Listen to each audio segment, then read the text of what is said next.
My story starts when I was in middle school. When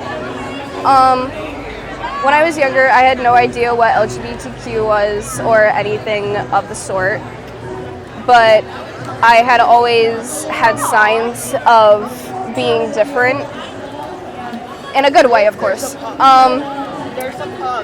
I was probably about 7,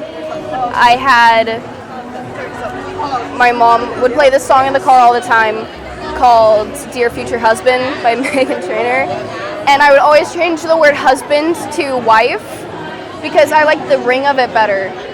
And everyone just kind of smiled and laughed and thought that it was, a little joke of mine that I had going on. My younger sister would question me about it growing up, and I just always ignored it. Whenever a girl would come on screen on the TV, I would always get embarrassed and really not know how to react because I would think they were really pretty. And then middle school came around, and that's when I had my first girlfriends. And I realized that I was really into women, and I didn't know how to feel about it. I didn't know what to do or why I had a girlfriend, how I even managed to pull someone so gorgeous. I realized that I wasn't straight, but I had no idea what my label was. I realized that labels weren't important as I got older. The day after I got my girlfriend, I went up and I told my mom that I liked girls. Funny story, she turns to me, looks me dead in the eyes, and tells me that she likes girls too. I had no idea that she also liked women. She confesses to me that she's also had a girlfriend, and what I was bisexual. And that's when I learned about LGBTQ.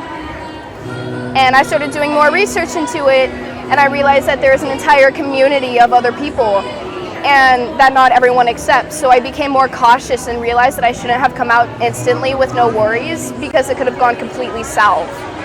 I was really lucky with my mom. And then over time, I had realized that I had felt trans. So when I told my mom, I found out that she wasn't very supportive of it.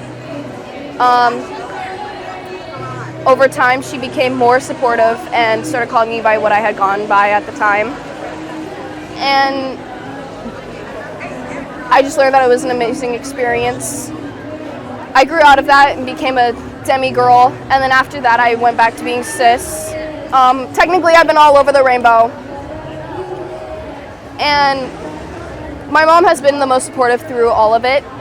I think it's because deep down she's a little gay. My dad, on the other hand, was not so supportive.